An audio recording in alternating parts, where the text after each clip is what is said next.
Fifth question देखो बच्चों, find the probability distribution. तो मतलब क्या लिखना है, एक्स लिखना है और उसका प्रोबेबिलिटी लिखना है। Find the probability distribution of the number of success in 2 tosses of a die. Number of success in 2 tosses of a die, मतलब डाई को 2 बार रोल किया हमने, उसमें नंबर ऑफ सक्सेस चाहिए। सक्सेस क्या है देखो, where success is defined as a number greater than 4 appears on at least 1 die. कम से कम एक डाई में जो नंबर आएगा वो 4 से ज्यादा होना चाहिए। कम से कम एक डाई का नंबर 4 से ज्यादा होना चाहिए। इसका मतलब क्या बच्चों, सारे नंबर पहले लिख लो, उसके बाद देखो कितने आउटकम आ रहे हैं। अगर 2 डाई को तोड़ कर दो 2 आउटकम आएंगे, 1,1 1,2 ऐसे आएंगे आउटकम। उसमें से कम एक नंबर 4 से ज्यादा होना चाहिए। तो हो सकता है क्या दोनों नंबर 4 से ज्यादा हो सकता है ना, एक 5 हो गया एक 6 हो गया, तो दोनों नंबर 4 से ज्यादा है। और क्या हो सकता है कि एक ही नंबर 4 से ज्यादा हो, एक नंबर 4 से ज्यादा और एक नंबर 4 से कम या 4 के साथ इक्वल। और क्या हो सकता है, ऐसा भी हो सकता है कि कोई भी नंबर 4 से ज्यादा ना हो, ऐसा भी हो सकता है ना। तो देखो क्या डिफाइन करके बताओ, लिखे क्वेश्चन कौन सा बच्चों, 5 ना, 5 since 2 dice are rolled, therefore S is equal to कितना हो जाएगा, 1,1 1,2 1,3 1,4 1,5 1,6 ऐसा हो जाएगा यार। और क्या होता है 2 2 2 3 2 4 2 5 2 6 3 1 3 2 3 3 3 4 3 5 3 6 then 4 1 4 2 4 3 4 4 4 5 and 4 6 होगा ऐसा। then 5 1 5 2 5 3 5 4 5 5 5 6 6 1 6 2 6 3 6 4 6 5 6 6 हो गया बच्चों, हो गया। ये टोटल 36 केसेस है। टोटल कितने केसेस है, 36। एक्स क्या है, एक्स एक रैंडम वेरिएबल है of getting a number more than 4 है ना। क्या दिया उसमें, let X be the random variable of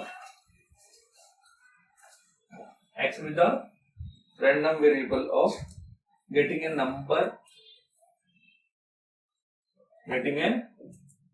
number greater than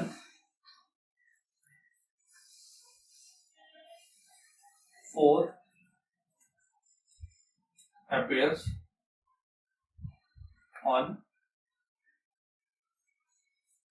at least 1 die। कम से कम एक डाई में नंबर ग्रेटर देन 4 आना चाहिए। क्या आना चाहिए, नंबर ग्रेटर देन 4 आना चाहिए। तो देखो अगर ऐसा है तो x का value and p of x का वैल्यू, x का वैल्यू क्या क्या हो सकता है, दोनों डाई में नंबर ग्रेटर देन 4 हो सकता है तो x का वैल्यू 2 हो सकता है। ऐसा भी हो सकता है कि एक डाई का नंबर है जो 4 से ज्यादा होगा, और ऐसा भी हो सकता है कि दोनों डाई का नंबर 4 से ज्यादा ना हो, तो ये 0 हो गया। समझ में आया क्या लिखा, देखो 2 लिखा मतलब जो दोनों स्कोर है वो 4 से ज्यादा, 1 लिखा मतलब ये दोनों में से कोई एक 1 से ज्यादा एक 4 से ज्यादा, 0 लिखा मतलब दोनों 4 से ज्यादा नहीं। समझिए, तो ऐसे कितने केसेस है, टोटल केसेस तो 36 है, ये बात समझ में आ रही है, टोटल केसेस 36। इसमें से कितने केसेस है जहां पे दोनों नंबर 4 से ज्यादा। देखो बच्चों, दोनों नंबर 4 से ज्यादा, दोनों नंबर 4 से ज्यादा, यही है क्या, और कोई केस नहीं ना जहां पे दोनों नंबर 4 से ज्यादा, बस यही केसेस है ना। तो कितने केसेस हो गए बच्चों, 4 आउट ऑफ हाउ मेनी, 36 समझा। ऐसे कितने केसेस है जहां पे एक नंबर 4 से ज्यादा, देखो एक नंबर 4 से ज्यादा वाले, बस इसमें एक नंबर 4 से ज्यादा, देखो 5 1 5 2 5 3 5 4 एक नंबर 4 से ज्यादा है ना, 5 वाला नंबर 4 से ज्यादा, इसमें भी एक नंबर 4 से ज्यादा, हाँ बोलो, इसमें भी एक नंबर 4 से ज्यादा, इसमें भी एक नंबर 4 से ज्यादा, बस कितने केसेस हो गए, 16 केस, 16 ना, 4 4 4 4, तो 16 आउट ऑफ हाउ मेनी, 36। इतने केसेस है जहां पे दो में से कोई एक नंबर 4 से ज्यादा है, और ऐसा कौन कौन सा केस है जहां पे दोनों नंबर 4 से ज्यादा नहीं, जो बच गए, कितना बचे, 4 4 बचे, और जैसे वाले 4 लाइन बचे, मतलब ये भी 16, ये भी 16। किस किस को समझा बच्चा,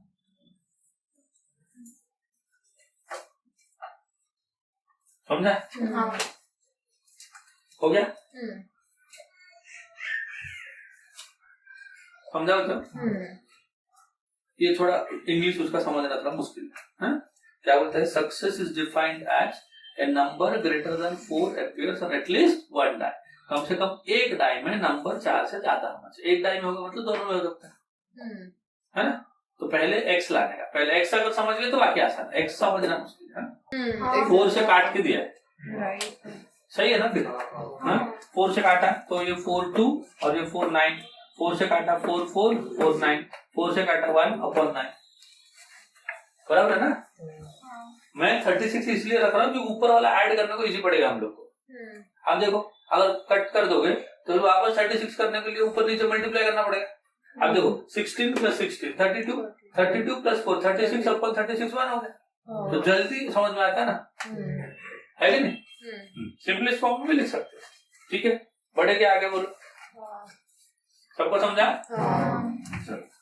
ये हो गया क्वेश्चन नंबर 5। क्वेश्चन नंबर 6 देख लो बच्चे एक बार। क्वेश्चन नंबर 6 देखो बच्चों,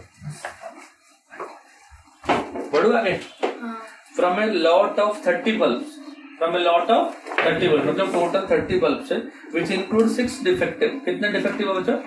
6 डिफेक्टिव है। A sample of 4 bulbs is drawn at random. 6 में से कितने को सेलेक्ट किया? 4 को, random with replacement. Find the probability distribution of the number of defective bulb. Number of defective bulb, देखो टोटल बल्ब कितना है बच्चों? सुनो बच्चों ध्यान से, टोटल बल्ब कितना है? 30 है ना? नंबर ऑफ डिफेक्टिव बल्ब कितना है? Number of defective bulb equal to 6। Number of good bulb लिख लो, इक्वल टू 24। देखो टोटल 30 बल्ब से बच्चों, उसमें से डिफेक्टिव 6 है, अच्छे वाले 24। अब मुझे कौन बताएगा probability of a defective whole? Probability of a defective bulb कौन बताएगा बच्चों? Probability of defective bulb equal to defective 6 है ना? आउट ऑफ 30 तो 1/5 है ना? Probability of non defective bulb is equal to कितना होगा? 24/30 and this is equal to 4/5 है ना? अरे समझा क्या सबको? डिफेक्टिव बल्ब का प्रोबेबिलिटी 1/5, नॉन डिफेक्टिव जो अच्छा वाला लेगा वो कितने थे? 24 थे। कितने में से? 30 में से। तो 24/30 मतलब 4/5। समझा क्या बोलो यहाँ? अभी आगे क्या बोलते हैं देखो बच्चों को, बोलते हैं 6 में से a sample of 4 bulbs is drawn. कितने सेलेक्ट किया हम लोग? टोटल 6 सेलेक्ट किए with replacement. Find the distribution of the number of defective bulb. अगर मैं 4 सेलेक्ट कर रहा हूँ तो नंबर ऑफ डिफेक्टिव कितने होंगे? कितने होंगे बच्चों? अगर मैं 4 सेलेक्ट कर रहा हूँ, टोटल मेरे 30, उसमें से डिफेक्टिव 6 है, अच्छे वाले 24 है, डिफेक्टिव का प्रोबेबिलिटी 1/5 है एंड अच्छे वाले का प्रोबेबिलिटी 4/5। मैं सेलेक्ट कर रहा हूँ 4। कितना सेलेक्ट कर रहा हूँ बच्चों? 4। कौन बताएगा 4 में से कितने डिफेक्टिव हो सकते हैं? 4 भी हो सकते हैं, 3 भी हो सकते हैं, 2 भी हो सकते हैं, 1 भी हो सकते हैं, 0 भी हो सकते हैं, है ना? तो देखो x का वैल्यू क्या क्या हो जाएगा बच्चों? x का वैल्यू कितना हो जाएगा? 4 हो सकता है, 3 हो सकता है, 2 हो सकता है, 1 हो सकता है, 0 हो सकता है ना? 4 के 4 डिफेक्टिव होंगे। कितने डिफेक्टिव होंगे? 4 के 4। बायनोमियल डिस्ट्रीब्यूशन दूसरा है, क्या यूज करेंगे? बायनोमियल। अगर मैं 4 सेलेक्ट कर रहा हूँ, 4 के 4 डिफेक्टिव होंगे तो उसका प्रोबेबिलिटी क्या होता है? तो देखो डिफेक्टिव का प्रोबेबिलिटी इसको p बोल देंगे और नॉन डिफेक्टिव का प्रोबेबिलिटी q बोल देंगे इसको। लास्ट लेक्चर क्या था याद है क्या? 4 में से 4 डिफेक्टिव, 4 में से 4 डिफेक्टिव, तो प्रोबेबिलिटी कितना होता है? थोड़ा ध्यान से फॉर्मूला लिखो, NCR मतलब 4C4 इंटू, समझा ना? 4 में से 4 डिफेक्टिव, n का वैल्यू 4, r का वैल्यू 4, p का वैल्यू, p मतलब 1/5 का पावर कितना लिखो? 4 इंटू q मतलब 4/5 का पावर 0। समझा क्या? ये कितना होगा बताओ? This will be 4C1 in power 4C3 है ना? 1/5 का पावर 3 इंटू 4/5 का पावर 1 हो गया। This is 4C2। 2 डिफेक्टिव हो रहे तो प्रोबेबिलिटी कितना होगा? 4 में से 2 को सिलेक्ट किया, 4 में से 2 को सिलेक्ट किया और प्रोबेबिलिटी ऑफ डिफेक्टिव कितना? 1/5 उसका स्क्वायर, नॉन डिफेक्टिव कितना? 4/5 इसका स्क्वायर। फिर 4 में से 1 को सिलेक्ट किया तो 1/5 का पावर 1 इंटू 4/5 का पावर 3। 4 में से 0 सेलेक्ट किया, 4 से 0, 1/5 का पावर 0 इंटू 4/5 का पावर 4। समझा इतना? समझा? Binomial distribution. और तुम्हारे बुक में कैसे किया, पहले प्रोबेबिलिटी फिर बाइनोमियल दिया, बट प्रोबेबिलिटी करने के टाइम पे बाइनोमियल यूज होता है। इसको कौन समझाएगा, ऐसा नहीं करते अगर, मतलब उन्होंने बुक लिखा है। अगर आंसर किए होते ना, आंसर किए होते तो ये चीज समझ में आता ना, है कि नहीं? बुक लिखते कर देने से, शाम को लिखते वो भी चखने के साथ, ऐसे ही आएगा ना आंसर। चलो 4C4 का थोड़ा जल्दी जल्दी बताने का। What is the value of 4C4? 4C4 होता है 1। क्या होता है बच्चों? 1। 1 का पावर 4 1, 4 का पावर 0 1, तो ऊपर सब 1 हो गया। और नीचे देखो 5 का पावर 4, 5 का पावर 0, मतलब 5 का पावर 4 हो गया। 5 का पावर 4 होता है 625। समझ गया? अब देखो 4C3 4 होता है, 4C3 कितना होता है 4। अब 4 का पावर 1 4, 1 का पावर 3 4, तो 4 into 1 होता है, डिवाइड बाई 5 3 5 1, 5 का पावर 4 होता है, तो ये होता है 16/625, 16/625। समझ गए क्या? अब ये देखो 4C2, 4C2 कितना होता है 6 होता है, 4C2 कितना होता है 6, 6 into 4 का स्क्वायर कितना 16, डिवाइड बाई 5 का पावर 4 इक्वल 16 6 96/625। 4C1 हो गया 4, 4 का क्यूब कितना मतलब 64, अरे है कि नहीं? 64 डिवाइड बाई 5, 64 into 4 होता है 256 डिवाइड बाई 625। एंड 4C01 ये भी 1, 4 का पावर 4, 16 into 16 256 डिवाइड बाई 625। ये सबको थोड़ा ऐड करके ना बच्चों हमें चेक करना है, सबको ऐड करके क्या करना है, चेक करना है 1 आ रहा है कि नहीं आ रहा है, क्योंकि आना चाहिए नहीं तो गड़बड़ है ना। अब थोड़ा ऐड करो बच्चों, ऊपर वाला खाली ऐड कर दो, 256 प्लस 256 512। 256 कितना हो गया बच्चों 512। अभी देखो 1 and 16 कितना हो गया 17, 17 into 9, 17 plus 96, 7 और 13 3 1 9 10 11 ऐसा हो गया, तो 113 625 हो रहे बराबर। समझ गए बच्चों? समझा ये क्वेश्चन? तो ये क्वेश्चन आपका इम्पोर्टेंट है और आएगा तो 4 मार्क पे आ सकता है, क्योंकि इसमें probability distribution and binomial distribution दोनों के कंसेप्ट यूज हुए। यहाँ तक तो प्रोबेबिलिटी डिस्ट्रीब्यूशन हो गया, यहाँ तक हाँ। इसके बाद जो कैलकुलेशन हमने किया this is by using binomial distribution, NCR into P raise to R into Q raise to N minus R वाला फॉर्मूला यूज किया। समझ गए? 7th वाला देखो बच्चों, ये कॉइन इज बायस्ड, कॉइन को बायस किया गया। बायस मतलब समझते हो? बायस मतलब हम लोग छेड़ दिया, थोड़ा कॉइन को छेड़ दिया। नॉर्मल कॉइन क्या होता है, बिना छेड़ने वाला कॉइन, एक साइड हेड होता है और एक साइड टेल होता है। छेड़ दिया मतलब उसका ओरिजिनलिटी, उसका जो ओरिजिनल प्रॉपर्टी है ना, एक साइड हेड एक साइड टेल, उसको हमने छेड़ा, मतलब इधर तो दोनों साइड हेड किया है तो दोनों साइड टेल, ऐसा कुछ तो किया। मतलब हेड आने का प्रोबेबिलिटी एंड टेल आने का प्रोबेबिलिटी अभी इक्वल नहीं है। नॉर्मल इक्वल होता है, वो फेयर कॉइन होता है। फेयर कॉइन मतलब ऐसा नहीं कि बाड़ो लगाया क्या गोला दिख रहा है कॉइन, ऐसा नहीं। फेयर कॉइन मतलब उसमें छेड़ा नहीं है हम लोग। बायस एंड अनबायस्ड बोलते हैं ना, है कि नहीं? अभी देखो कैप्टन को बोलेंगे बायस, बोलेंगे बायस मतलब क्या होता है, किसी और का बात सुन के तुम बोलोगे तो बायस, उसने बायस किया तुमको। अगर तुम लोग अपने मन से कुछ बोलोगे तो अनबायस्ड। कॉइन भी वैसा है। और नॉर्मल कॉइन क्या होगा, टॉस करोगे तो क्या आएगा, हेड आएगा या तो टेल आएगा। प्रोबेबिलिटी दोनों का इक्वल होगा 1/2 1/2। बट अगर कॉइन को 16 वाला कॉइन बना दिया, दोनों साइड मुंडी आ रहा है, टेल आ ही नहीं रहा, तो वैसा क्या होता है, biased.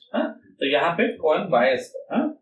So that the head is 3 times, head is 3 times likely as likely to occur as tail। हाँ, मतलब प्रोबेबिलिटी ऑफ द हेड है तो 3 times प्रोबेबिलिटी ऑफ टेल है। हेड का प्रोबेबिलिटी टेल का प्रोबेबिलिटी का कितना 3 times है। अगर मान लो टेल का प्रोबेबिलिटी हम लोग x बोलेंगे, टेल का प्रोबेबिलिटी क्या बोलेंगे x, तो हेड का प्रोबेबिलिटी क्या होगा उसका 3 times। हाँ, late x be the probability of tail, let probability of tail equal to x। तो probability of head कितना हो जाएगा, तो probability of head उसका 3 times है। और total probability कितना होता है, total probability will be always equal to 1। तो x plus 3x कितना होगा, तो 4x equal to 1। therefore x क्या हो जाएगा, x will be equal to 1/4। तो ये कितना हो गया 1/4, इसको 3 से मल्टीप्लाई किया तो 3/4। समझ गए बच्चों? अब टेल का प्रोबेबिलिटी कितना आ गया 1/4, हेड का प्रोबेबिलिटी कितना आ गया 3/4। समझा गया यहाँ तक सबको? आगे क्या बोलते हैं देखो, if a coin is tossed twice, एक कॉइन को हमने कितने बार टॉस किया दो बार टॉस किया, find the probability distribution of number of tails, है ना, दो बार टॉस किया, let x be the number of tails, है। अब बताओ एक कॉइन को दो बार टॉस किया तो टोटल सैंपल स्पेस कितना होता है? सैंपल स्पेस कितना होता है? 4 होगा ना, दोनों हेड, एक टेल उल्टा, फिर दोनों टेल, है। अब क्या चाहिए हम, देखो नंबर ऑफ टेल्स है, नंबर ऑफ टेल क्या हो सकता है? 2 हो सकता है, 1 हो सकता है एंड 0 हो सकता है, बस ना, है कि नहीं? तो दोनों टेल होगा, वैसे कितने केसेस होते हैं? एक केस होता है, और उसमें दोनों टेल है, एक टेल होगा, उसका प्रोबेबिलिटी कितना है? 1/4, दोनों टेल होंगे मतलब 1/4 into 1/4, तो आंसर कितना होगा? 1/16, समझ गया? एक टेल होगा, एक टेल होगा, तो एक टेल का प्रोबेबिलिटी 1/4, तो दूसरा क्या होगा? हेड होगा, हाँ। ऐसे कितने केसेस है? 2 केसेस, और 2 केस ना ऐसे, तो 2 से मल्टीप्लाई करो तो कितना होगा बताओ? 2 into 3 6/16, फिर 0 टेल, क्या है? 0 टेल, 0 टेल मतलब दोनों हेड है, दोनों हेड आने का प्रोबेबिलिटी कितना? 3/4 into 3/4, ऐसे कितने केसेस है? एक ही केस, इधर भी 1 से मल्टीप्लाई करो या ना, 9/16, समझा उसे? ऐड करके देखो बराबर है, 9 + 6 15 + 1 16 अपन 61 हो गया। अब क्या बोलते हैं, देखो find the probability distribution number of tails, हो गया, इतना ही पूछा, समझा बच्चों? नेक्स्ट क्वेश्चन, क्वेश्चन नंबर 8, एक बार पढ़ लो। A random variable x has the following probability distribution, x एक रैंडम वेरिएबल है, हाँ, उसका प्रोबेबिलिटी डिस्ट्रीब्यूशन गिवन है, क्या गिवन है बताओ? x के कुछ वैल्यू दिया है और p ऑफ x गिवन है, x क्या है बताओ? 0 से लेकर 7, 0 1 2 3 4 5 6 9 7, ये x के वैल्यूज है। p ऑफ x क्या है? 0, फिर k, फिर क्या देखो 2k, फिर क्या है 3 का 2k, 4 का 3k, इसका k², है ना, 2k², ये 7k² प्लस, समझा इतना तक? और ये कौन सा टाइप का वेरिएबल बोला है? कौन सा टाइप का वेरिएबल बोला है? Random variable. रैंडम वेरिएबल मतलब टोटल प्रोबेबिलिटी क्या होगा? 1, since it's a random variable, क्या लिखेंगे? Since xi is a random variable, अगर रैंडम वेरिएबल होगा तो प्रोबेबिलिटी ऑफ xi, इसका जो समेशन होगा ये हमेशा क्या होगा? 1 होगा, है ना? तो summation of all probability will be always equal to 1। अगर समेशन 1 होगा, एक बार सबको ऐड करो, क्या है देखो, k + 2k + 2k ऐड करो ना, बताते जाओ एक एक, k + 2k + 2k प्लस कितना बच्चों? 3k प्लस कितना? k² plus 7k² plus k equal to 0, 2k², भूल गए क्या? तो और एक 2k² यहाँ पे लिख दो, plus 2k² and this is equal to total probability will be 1, समझा इतना तक? अब ऐड करो, देखो सबको ऐड करते हैं, कौन कौन सा बताओ? ये और ये, टोटल प्रोबेबिलिटी क्या होगा? 1, क्योंकि ये रैंडम वेरिएबल, क्यों बताओ? ये रैंडम है। अभी ऐड करो बच्चों, 7k² + 2k² कितना हुआ? 9, 9 + k² कितना हुआ? 10k², 2k + 2k, 4k + 3k, 7k + k, 8k + k, 9k + 9k, 1 को इधर लाओ, समझा यहाँ तक? 10k² + 9k - 1 इक्वल, अब इसको फैक्टराइज करो, फैक्टराइज कैसे करोगे बताओ बच्चों? जैसे 10k², 9k को लिखो 10k - k - 1 इक्वल टू 0, पहले दो में से 10k कॉमन ले लो तो k + 1, -1 को कॉमन ले लो k + 1, this is equal to 0, so this will be 10k - 1 multiplied by k + 1 equal to 0, तो k + 1 is equal to 0 और 10k - 1 equal to 0, तो 10k - 1 अगर 0 होता है तो यहाँ से k आ गया 1/10 एंड यहाँ पे k आ गया -1, और होगा ऐसा? अब तो इसमें से कौन सा वैल्यू k का होगा और कौन सा नहीं होगा उसको डिसाइड करने के लिए हम लोग को k का वैल्यू यहाँ पे सब करके चेक करना पड़ेगा। अगर k का वैल्यू यहाँ पे पुट करते हैं तो यहाँ पे क्या होगा? तो k का वैल्यू -1 हो जाएगा, होगा कि नहीं? बट प्रोबेबिलिटी रैंडम वेरिएबल का कभी नेगेटिव हो जाएगा? नहीं होता है, मतलब k का वैल्यू जो सो दिस इज रिजेक्टेड, तो क्या बना? k का वैल्यू 1/10, अब इसको पुट करके चेक कर सकते हो, कहीं पे भी नेगेटिव नहीं आएगा, सब पॉजिटिव है क्योंकि खुद वैल्यू पॉजिटिव है, समझा कि नहीं? तो k का वैल्यू 1/10 दैट इज एक्सेप्टेड। तो क्वेश्चन दिया था उसका फर्स्ट पार्ट देखो, डिटरमाइन k, वो वाला पार्ट हो गया आपका, उसको देखो सब क्वेश्चन है ना 2-3, तो वो वाला पार्ट हो गया। अभी सेकंड पार्ट, तो क्वेश्चन का जो सेकंड पार्ट है वो बोलता है probability of all those x when x less than 3।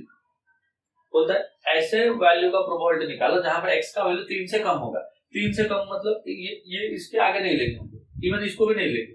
3 से कम मतलब 0 1 2। हां, तो this is equal to p of x का value 0 plus p of x का value 1 plus p of x का वैल्यू 2। ऐसा लेंगे ना मतलब। तो जब x का वैल्यू 0 होता है तो प्रोबेबिलिटी भी 0 है, और 1 में k है, 2 में 3 k है। तो कितना होता है 0 प्लस k प्लस 2 k, तो कितना हो गया बच्चों 3 k। कितना हो गया 3 k, और k कितना है 1 कितना 1/10। so this is equal to 3 into 1/10 मतलब 3/10। 3/10 को हम लोग 0.3 भी लिख सकते हैं, ये आपका आंसर। समझा क्या सबको? और एक पूछा है ना इसमें, पूछा है ना, क्या बोला है देखो, p of x greater than 4, p of x greater than 4, x greater than 4 मतलब क्या क्या होगा 5 6 and 7, ये 3 होगा। वो सब वैल्यू, वो सब प्रोबेबिलिटी जहां पे x का वैल्यू 4 से ज्यादा, तो कितना लिखेंगे, तो p of x is equal to 5 plus p of x is equal to 6 plus p of x is equal to 7 लिखेंगे ऐसा। तो जब x is equal to 5 होता है इट इज k स्क्वायर, और जब x equal to 6 होता है इट इज 2k स्क्वायर, और जब 7 होता है this will be 7k square plus k। Add कर लो 7 plus 2 9, 9 plus 1 कितना हो गया 10k स्क्वायर प्लस k। तो this is 10 into k square मतलब 1/100, क्योंकि k 1/10 और ये 1/10, एक 0 एक 0 कट गया। 1/2 10 plus 1/10 कितना हो गया बच्चों 2/10, 2/10 मतलब 1/5, 1/5 मतलब 0.2। समझा? समझ गया? तो ऐसे क्वेश्चंस भी आते हैं, ये भी एक इम्पोर्टेंट क्वेश्चन है ना, 3 मार्क 4 मार्क में आते हैं। समझा गया सबको? 8 हो गया। 9th वाला पढ़ो एक बार। Find expected value and variance of x। क्या ढूंढना है बच्चों? Expected value and variance of x for the following PMF. PMF मतलब प्रोबेबिलिटी मास फंक्शन है। प्रोबेबिलिटी मास फंक्शन क्या होता है बच्चों? रैंडम वेरिएबल का प्रोबेबिलिटी डिस्ट्रीब्यूशन को हम लोग प्रोबेबिलिटी मास फंक्शन बोलते हैं। तो जो गिवन है वो प्रोबेबिलिटी डिस्ट्रीब्यूशन है ना। अगर वो प्रोबेबिलिटी डिस्ट्रीब्यूशन है तो क्या क्या ढूंढना है? एक्सपेक्टेड वैल्यू मतलब e ऑफ x ढूंढना है, वेरिएंस ढूंढना है मतलब v ऑफ x भी ढूंढना है। ये थोड़ा लंबा होगा। चलो 9th वाला बताओ तो क्या दिया? x दिया, p ऑफ x ऐसा दिया ना। x के वैल्यूज क्या क्या देखो, -2 -1 0 1 and 2 है ना। तो this is 0.2, this is 0.3, this is 0.1, this is 0.15 and this is 0.25 है ना। मतलब 0.2311525 सही पढ़ता है ना। चलो क्या दिया तो देखो, पहले तो एक्सपेक्टेड वैल्यू ढूंढना पड़ेगा, e ऑफ x ढूंढना पड़ेगा। e ऑफ x का फार्मूला क्या होता है? e of x equal to summation of xi into p of, ठीक है। तो देखो x का वैल्यू कितना है -2 into 0.2 प्लस नेक्स्ट x का वैल्यू -1 into 0.3, नेक्स्ट x का वैल्यू 0 into 0.1, नेक्स्ट x का वैल्यू 1 into 0.15, नेक्स्ट x का वैल्यू 2 into 0.25, ठीक है। तो देखो 2 into 0.2 हो गया -0.4, -1 into 0.3 will be -0.3, ये हो गया 0, ये हो गया 0, 1 into 0.15 will be 0.15, 2 into 0.25 will be 0.5।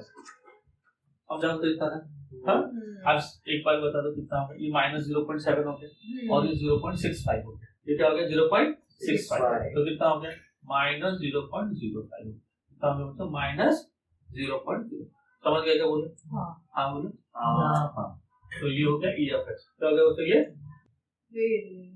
हाँ।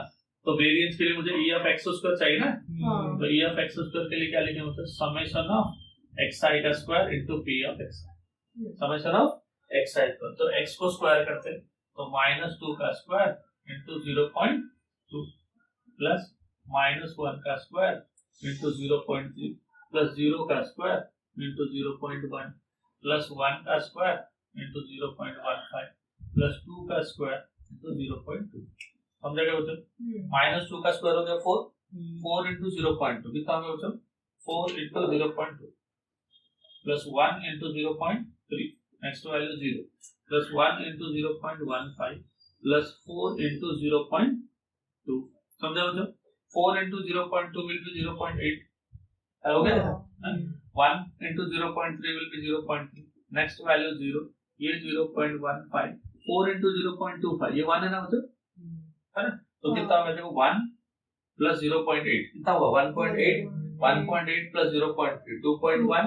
2.1 plus 0.15 मतलब 2.25. ये ऑफ एक्सेस करोगे, हाँ? और क्या चाहिए बच्चों? देखो v of x is equal to क्या फॉर्मूला देखो, e of x square minus e of x का होल स्क्वायर. ये ना फॉर्मूला बच्चों v ऑफ x वेरिएंस का फॉर्मूला ये e of x square minus e of x का whole square. तो e ऑफ x स्क्वायर कितना बच्चों? देखो e of x square is 2.25. ये वाला वैल्यू सब्स्टिट्यूट कर लो. 2.25 माइनस ये देखो माइनस 0.05 का square. So this is equal to 2.25 minus का स्क्वायर प्लस हो गया इसका स्क्वायर अब तो कितना होता है 0025. डेसिमल में 2 डिजिट है उसका स्क्वायर कर लोगे तो 5 का स्क्वायर 25 हो जाएगा. तो 4 डिजिट हो जाएगी टोटल. यहाँ से 25 लिखने का और 2 जीरो लिखने. समझा इतना तक? अभी माइनस करके बताओ. ये 25 मतलब 2 जीरो है ना? तो 2.2475 ऐसा कुछ आएगा क्या? समझा क्या बच्चों? क्या क्या पूछा था? देखो एक्सपेक्टेड वैल्यू पूछा था एंड वेरिएंस पूछा था. तो ये एक आंसर दिया रहेगा और एक आंसर वो दिया रहेगा. ये नहीं देगा, ये मत ढूंढना. ये देगा ही नहीं. हाँ, ये और वो ये दोनों आंसर. नंबर 10 देखो. Find the expected value and variance मतलब e of x and v of x where x is the number obtained on uppermost face when a pair die is thrown. देखो क्या बोलते हैं, एक डाई को अगर throw किया तो उसके ऊपर वाले फेस में जो आएगा मतलब 1 आएगा या तो 2 आएगा 3 आएगा 4 आएगा 5 आएगा 6 आएगा. ये x ये क्या है? x. तो मतलब x का वैल्यू क्या होगा? 1 2 3 4 5 और 6. उसका प्रोबेबिलिटी क्या होगा? कौन बताएगा उसको? डाइस में 1 आने का प्रोबेबिलिटी क्या है? 6 में से एक बार 6 में से एक बार 1 आएगा तो 1/6 2 आने का. सेम 1/6 3 आने का 1/, सबका कोई भी नंबर आने का प्रोबेबिलिटी 6 में से एक बार वो आएगा. तो सबका प्रोबेबिलिटी 1/6 है. और उतना टेबल बनने के बाद क्या क्या चाहिए तुमको? e of x and v of x. समझा क्या? Question number 10.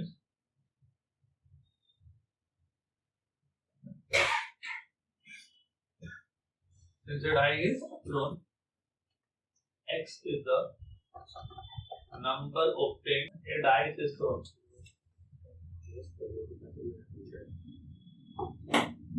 अगर डाइस इज थ्रोन, ये x है और ये p ऑफ x. x क्या है? Number obtained when die is thrown. जब डाई को थ्रो करेंगे तो नंबर क्या क्या आएगा होगा? या 1 आएगा या तो 2 आएगा 3 आएगा 4 आएगा 5 आएगा या तो 6 आएगा. 1 आने का प्रोबेबिलिटी 1/6, 2 आने का 1/6, 3 आने का 1/6, 4 आने का 1/6, 5 आने का 1/6 एंड 6 आने का इज आल्सो 1/6. कोई भी नंबर आएगा इसका प्रोबेबिलिटी क्या होता है बच्चों? 1/6 होता है. इसका e of x and v of x है. तो e ऑफ x कैसे करेंगे बताओ? e of x is equal to summation of xi into p of x. हां, अब देखो e ऑफ x का फार्मूला क्या है? Summation of xi into p of xi. x का value 1 into 1/6 plus 2 into 1/6 plus 3 into 1/6 plus 4 into 1/6 plus 5 into 1/6 plus 6 into 1/6. सब में से 1/6 को कॉमन ले लो, है ना? तो 1 plus 2 plus 3 plus 4 plus 5 plus 6. तो ये कितना होगा? देखो 1/6 इनटू ये 15 है क्या? 6 और 4 10 15 और ये 5 20 21 है ना? 3 से कट करेंगे 7/2. समझ आया इतना? तो 7/2 मतलब 3.5 पे लिख सकते हैं, है ना? अगर वो तो e of x square equal to summation of xi square into p of xi. क्या है देखो? summation of xi square into p of xi. ये हो जाएगा e of x. समझा क्या? xi का स्क्वायर मतलब क्या होता है? 1 का स्क्वायर into 1/2 प्लस 2 का स्क्वायर into 1/6. फिर कहाँ तक जाऊंगा? 6 का स्क्वायर into 1/6. सब में से 1/6 को कॉमन ले ले तो 1 का स्क्वायर 2 का स्क्वायर 3 का स्क्वायर 4 का स्क्वायर 5 का स्क्वायर प्लस 6 का square. So this is equal to 1/6. तो ये हो गया 1 प्लस 4 9 16, 25, 36 ऐसा हो रहा होता रहा कि नहीं?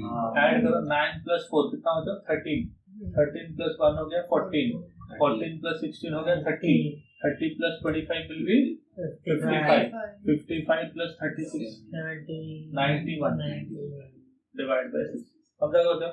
देखो b of x is equal to e of x square minus e of x का whole square. तो e of x square कितना हो गया 91/6 e of x का whole square. e of x मतलब क्या होता है 7/2 ना, इसका स्क्वायर 7/2 का स्क्वायर है ना.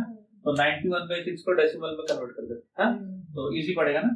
तो 6 से कट करो बच्चों, 6 1 जा 6 कितना हो जाए 3 and 1 6 5 जा 31 बचा, तो 0 आएगा 10, 6 1 जा 6 है ना, 4 and 0 6 6 36, तो अप्रोक्सीमेटली कितना आएगा माइनस दिस इज 3.5 और इसका square, so this is equal to 15.16, 3 का स्क्वायर ये होता है 12.25 है ना, 12.25. तो माइनस कर दो कितना आएगा आपका 6 और 5 हो गया 1, 11 और 2 हो गया 9 है ना, ये 4 और 2 हो गया 2 और ये हो गया बस 2.9.